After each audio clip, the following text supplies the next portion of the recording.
All right, good morning, everyone. This morning we're going to go over the classroom data for the tasting strip activity that you guys all completed no later than last night. And then we're going to go over at least two of the example problems using the Hardy-Weinberg equation.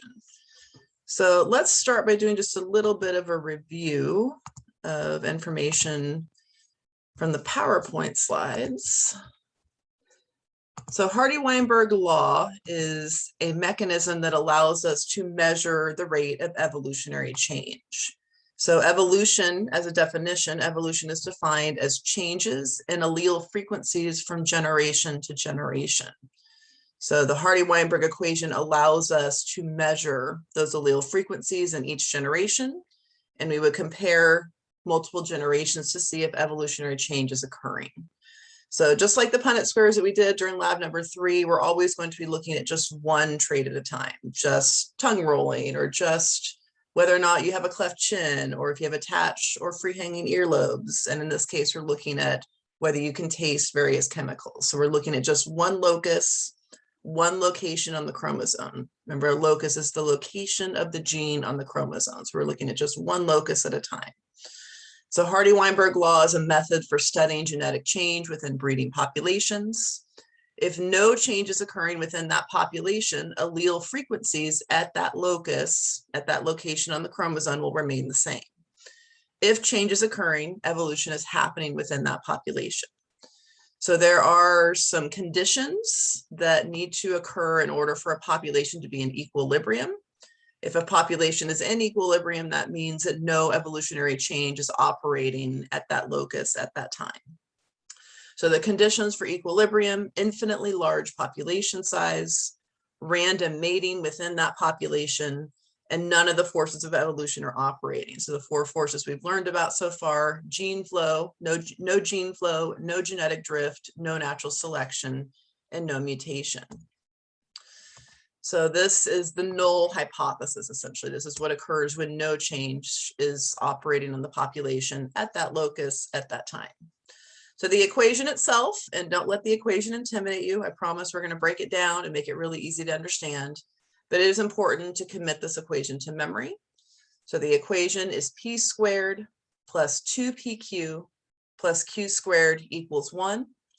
P squared plus 2pq plus q squared equals 1. The variable p will represent the frequency of just the dominant allele.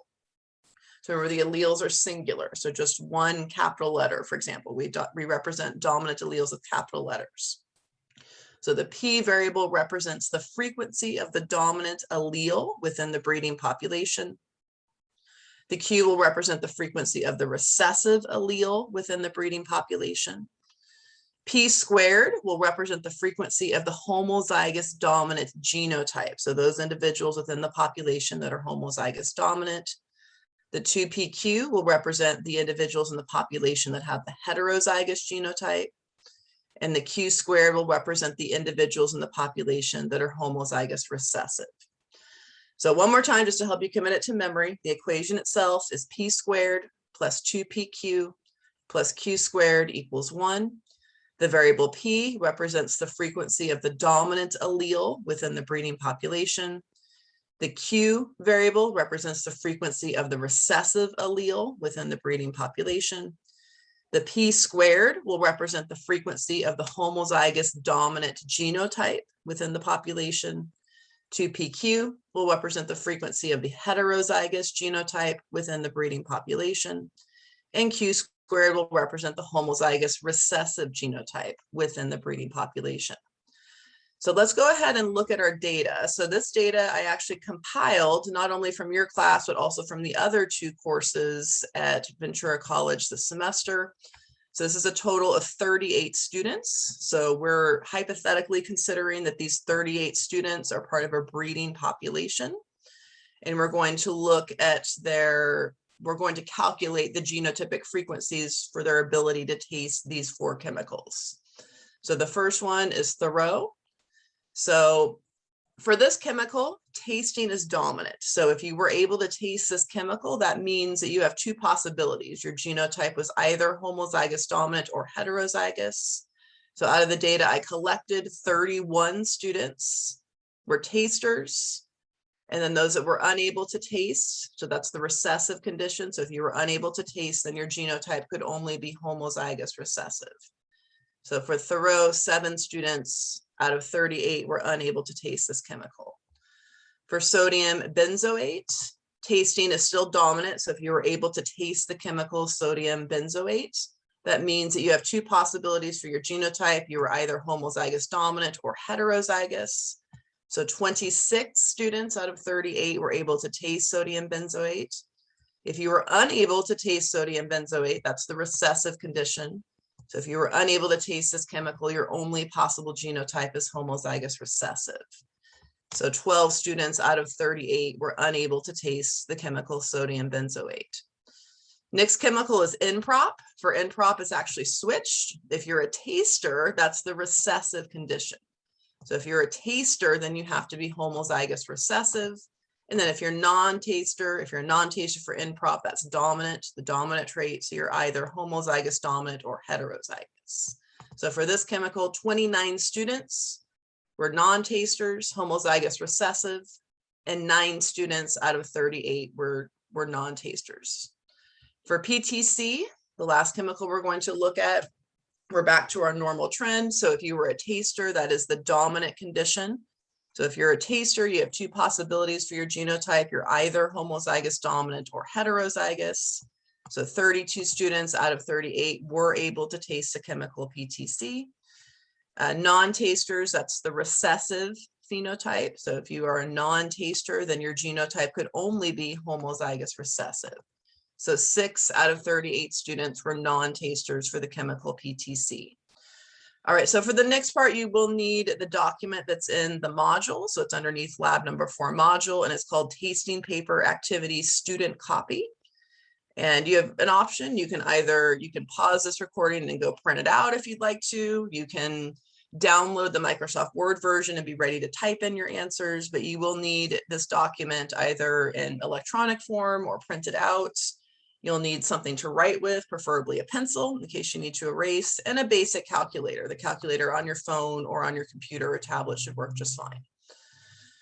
All right, so we're basically going to go through and calculate the genotypic frequencies for homozygous dominant, heterozygous, and homozygous recessive for these 4 chemicals, so our ability to taste or not taste these 4 chemicals. So this is from our data collection right here. So out of our 38 students, 31 students were able to taste the chemical Thoreau. So those students are either homozygous dominant or heterozygous. And we had 7 students that were unable to taste the chemical Thoreau. Okay, so with the Hardy-Weinberg equation, our first step is going to be to isolate the frequencies of P and Q. So with the Hardy-Weiberg equation, we always want to start with the known quantity. So in this case, when we're using these basic Mendelian traits, the known quantity is always the number of homozygous recessive individuals in the population. And the reason why is if you have the dominant phenotype, if you're a taster in this case, we don't know for sure if you're homozygous dominant or if you're heterozygous. We don't know for sure. But if you're a non-taster, if you were unable to taste Thoreau, we know for sure that you have to be homozygous recessive. That's the only possibility since this is a Mendelian trait. So we're always starting with a known quantity. In this case, it's the number of homozygous recessive individuals. So in this case, that's 7. So this is eventually going to give us a value of Q squared. Okay, so we're going to take the number of homozygous recessive individuals in our population and divide it by the total. So we have a total of 38 students. So we're going to pull up our handy dandy calculators, and I'm going to do it here on the computer screen so you can see how I'm punching these numbers in. So we're going to take 7 divided by the total in the population, which is 38, which gives us this big long number here. Just leave that big long number in your calculator. You don't necessarily have to type it in here, but you can if you want. I'm just going to put it in here so you guys can see it, see my process. So leave that number in your calculator. This is the value of Q squared, but what we're trying to get at right here is the value of just Q. We're trying to isolate the frequency of the recessive alleles. So we need to hit the square root button. So that's the button with the little check sign and the line over it, X underneath it, and the 2 right here. So we just hit the square root button and it gives us this number. Okay, now it's really important. We always want to round to 2 decimal places. So we find our decimal and we count out 3. We look at that third number. If that third number is 5 or above, then we round up. If that number is 4 or below, then the number remains the same. So 0.429, since 9 is definitely above 5, we're going to round up. So 0.42 becomes 0.43. So we now know that Q equals, and remember that represents the frequency of the recessive allele in the breeding population. Okay, so now we have the value of Q, and we know that the dominant alleles plus the recessive alleles have to equal 1. 1 represents 100% of the population. So all we need to do is invert the equation to find the value of P. So we take 1 minus the value of Q, which is 0.43. So we take 1 minus 0.43, which gives us this number here, 0.57. So we know that that is the value of P. We know that P equals 0.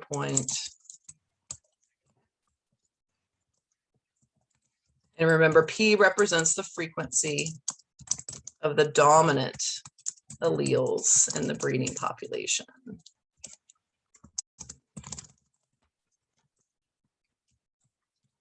Okay, so now we have the value of P and we have the value of Q. So we know the frequency of the dominant alleles and we know the frequency of the recessive alleles as well. So once we have the values of P and Q, sorry, my dog was chewing on something. Now that we have the values of P and Q, the rest of it's a piece of cake, honestly. All we have to do is plug in those known values into our Hardy-Weinberg equation. And of course, we have to memorize what each part represents. So we remember from our PowerPoint, P squared represents the homozygous recessive, or sorry, excuse me, homozygous dominant, excuse me, P squared represents homozygous dominant. I'm just going to abbreviate it a little bit there so we have room. The 2PQ represents the heterozygous genotype. And then our Q squared, where we began, our Q squared represents the known quantity, which is the homozygous recessive individuals in the population. Okay, so it's important to memorize what each portion of the equation represents. And I'm just going to abbreviate there so we have room. Okay, so next part is all we have to do is now we're going to plug in our known values of P and Q. So P squared is the same as the value of P multiplied by the value of P. So we just look above and we see our value of P right there, 0.57. And we're going to multiply it by itself, 0.57. Okay, and then we're going to carry down the plus sign. We carry down the 2. We see another P, so we plug in the value of P, 0.57. And we see a Q, so we plug in the value of Q, 0.43. We carry down our plus sign. We see a Q squared, so Q squared is the value of Q multiplied by the value of Q. And this is going to get us very close to 1. Now, in all the ones on the exam, I promise you it'll equal exactly 1. But for a few of these problems, it won't equal exactly 1 because obviously the 38 of us are not an actual breeding population. So sometimes it's going to be very close to 1, like 0.99 or 1.01, but it won't be more than, it won't be way off. It'll be very close to 1. Okay. All right, so then once we have it set up like that, the only other thing we need to do is plug in those numbers to our calculator and do the rounding. So the P squared portion, so 0.57. So you can either hit the square button like this, or you can do 0.57 multiplied by 0.57. Either way, you get the same number. So whatever makes more sense to you. So we have to round this number to 2 decimal places. So we count out 3, we look at that third number. 4 and below, it remains the same. So what we're going to write here is 0.32, and that's the frequency of the homozygous dominant individuals within our breeding population, our hypothetical breeding population. Middle part of the equation, the 2PQ. So we just plug it into our calculator, 2 multiplied by 0.57 multiplied by 0.43 gives us this number, but we need to round it. We look at the third number past the decimal place, 4 and below, it remains the same. So 0.49, that's our frequency of the heterozygous genotype. All right, last part of the equation, our Q squared portion. So we're just plugging in numbers to our calculator at this point. So it's 0.43, and you can either just hit the square button there, or you can do 0.43 multiplied by 0.43. Gives us this number here. So we need to look at the third number past the decimal, 4 and below, it remains the same. So this becomes 0.18, and that represents the homozygous recessive individuals. Okay, so then last part, I just want you to convert it to percentages, which piece of cake, a frequency can convert to a percentage by moving the decimal 2 places. So 0.32 becomes 32% homozygous dominant. So we essentially know that 32% of our breeding population is homozygous dominant at the locus it determines whether or not you can taste the chemical Thoreau. 0.49 turns into 49% heterozygous. So we know that 49% of our classroom population is heterozygous at the location that determines whether or not you can taste the chemical Thoreau. Last part, our frequency 0.18 becomes 18%. So 18% of our population is homozygous recessive for the ability to taste the chemical Thoreau, or in this case, the inability. So then last thing I want you to do is just see how close we got to 1. Those frequencies should add up to 1.32 plus 0.49 plus 0.18 is going to give us 0.99. So I mentioned some of these aren't going to equal exactly 1, but you are going to be insanely close to 1. If you're way off, then you know you did something wrong, right? And I promise you all the ones on the exam, they will equal exactly 1. I won't try to trick you like that, okay? All right. So there's our first one. So let's do one more together here in this recording. And then I want you to try 2 on your own, because there will be at least 5 of these on your exam. So part of the purpose of this assignment is to make sure that you have adequate practice using the Hardy-Weinberg equation to ensure that these will be the questions on the exam that you get no problem. Okay, so part 2 is the chemical sodium benzoate. So our data from our classroom that we went over. So out of our classroom, 26 students were tasters. So that's the dominant phenotype. So that means that the tasters are either homozygous dominant or heterozygous as their genotype. And we had 12 students that were non-tasters. So for this particular chemical, the non-tasters are the homozygous recessive individuals. So our first step is to isolate our values of P and Q. So to do that, we want to start with the Q squared value. So to find the Q squared value, we're always starting with the known quantity.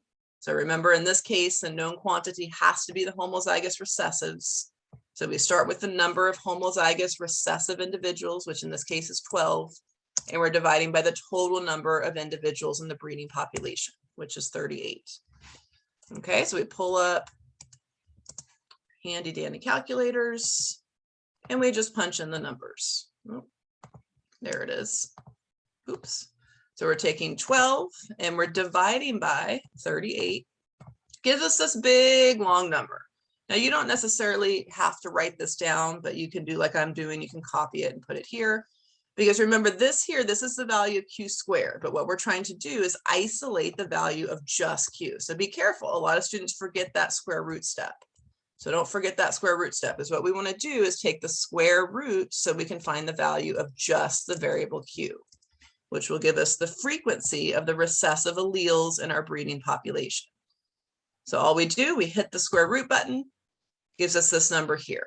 So what we want to do, we want to look at that third number past the decimal place, 4 and below, it remains the same.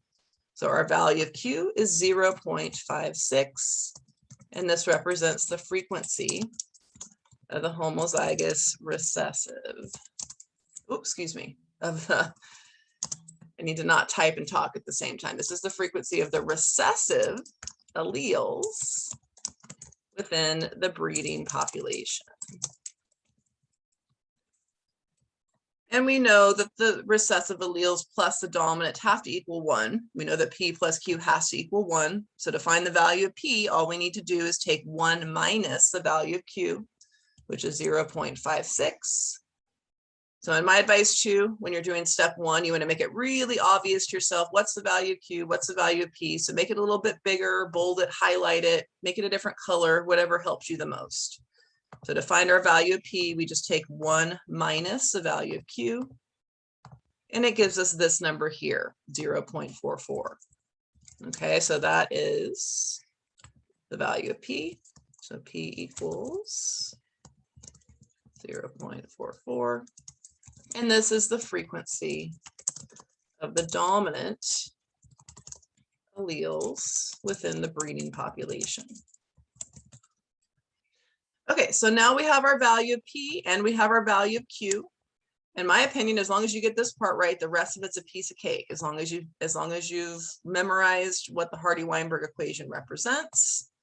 So just to review, remember our P squared, that portion of the equation is going to represent the frequency of the homozygous dominant genotype. So those individuals within our breeding population that are homozygous dominant at the locus that determines whether or not you can taste sodium benzoate. The 2PQ portion represents the heterozygous genotype.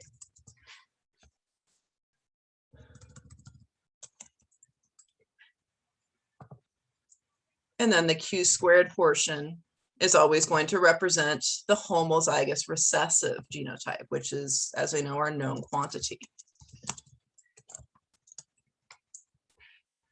All right, so, oops, didn't mean to do that.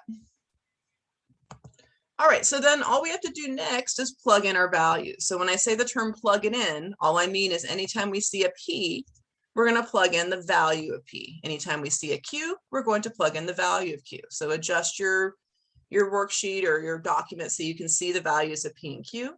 So we see a P, so we need to plug in the value of P. So essentially P squared is the same thing as the value of P multiplied by the value of P. So 0.44 multiplied by 0.44. Okay, now we carry down the plus sign, we carry down the 2, we see a P, so we plug in the value of P. We see a Q, so we plug in the value of Q. Okay, last part of our equation is the Q squared. So Q squared is the same thing as the value of Q multiplied by the value of Q. All right, so once we have it all set up like that, the rest of it's just a matter of plugging it into our calculators and remembering to round to 2 decimal places. So the first part of our equation, the value of Q, the value of P, 0.44, and you can either hit the square button like that, or you can just do 0.44 multiplied by 0.44, which gives us this number here, but we still need to round it. So we count 3 out from the decimal. We look at that number, 4 and below it remains the same. So 0.19, that is the frequency of the homozygous dominant genotype within our breeding population. Okay, our middle part of our equation, the 2PQ portion. So we need to pull up our calculator. 2 multiplied by the value of P multiplied by the value of Q gives us this number here, but we need to round it. So we count 3 out from the decimal. We look at that third number. If it is 4 or below, then it remains the same. Okay, so that's our value, our frequency for the heterozygous genotype. All right, last portion of our equation, the homozygous recessives. So we take the value of Q and we can either square it like that, or we just take the value of Q, 0.56, and multiply it again by the value of Q. Either way, you get the same number. So we still need to round it. We count 3 out from the decimal. We look at that third number. If it is 4 and below, it remains the same. So 0.31 is the frequency of the homozygous recessive genotype within our breeding population. So last thing we want to do is convert it to percentages, just because percentages are easier to think about, in my opinion. So the frequency of 0.19, we move the decimal 2 places, that becomes 19%. So we know that 19% of our breeding population is homozygous dominant at the locus that determines whether or not you can taste the chemical sodium benzoate. The frequency 0.49, we move our decimal 2 places to the right, that becomes 49% heterozygous. So we know that 49% of our breeding population is heterozygous at the locus that determines whether or not you can taste the chemical sodium benzoate. The frequency 0.31, we move our decimal 2 places to the right, that becomes 31%. So 31% of our breeding population is homozygous recessive at the locus that determines whether or not you can taste sodium benzoate.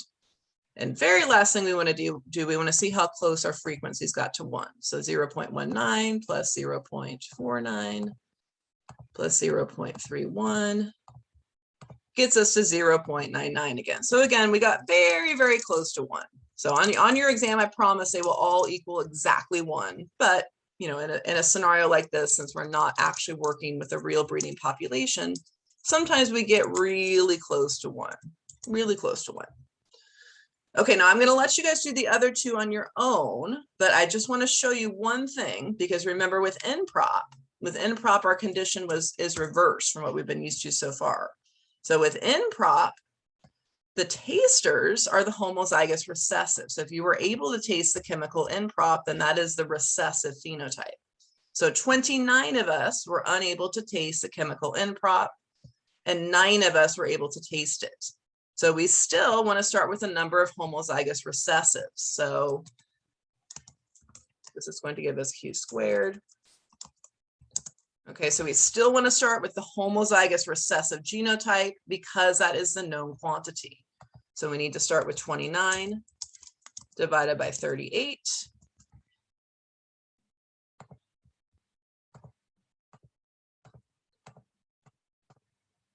Which gives us this number here.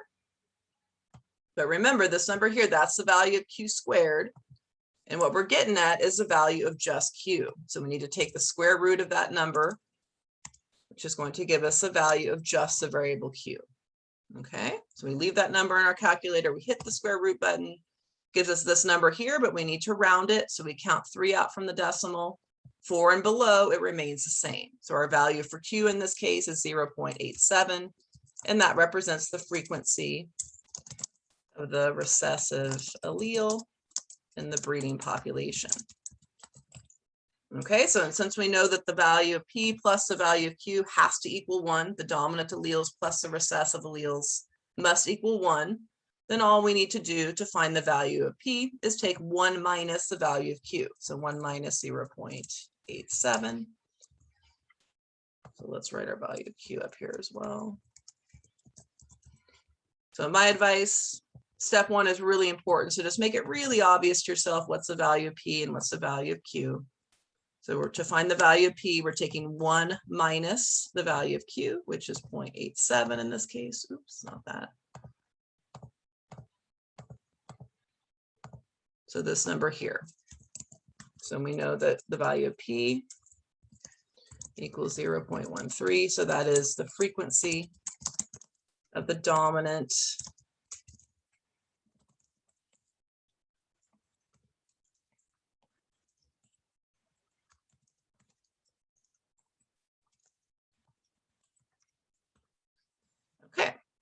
And I'm going to let you guys do the rest on your own. Okay, so I want you to do step 2, where you're plugging in these values of P and Q into our Hardy-Weinberg equation.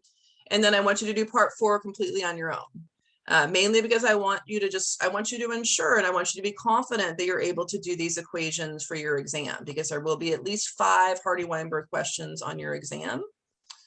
Another just note I wanted to address is on lab 3, I did notice that some of you, I'm not going to call it any names obviously, but some of you have copied answers that came directly from the internet. Now there's a couple reasons why I don't want you to do that. Number 1 reason is it's plagiarism and it's academic dishonesty. But another reason is if you're copying answers from the internet, you're not preparing yourself for the exams. The exams are 40% of your grade. So if you're copying answers for the internet, then you're kind of defeating the purpose of the prep work. Essentially, the lab exercises and the concept review questions That's what's prepping you for the much larger percentage of your grade, which is the exams. Okay, now don't hesitate to come see me. I don't want you to struggle through this. I know this class is 100% online, but remember, I do have office hours every Thursday, 4 o'clock to 6 o'clock.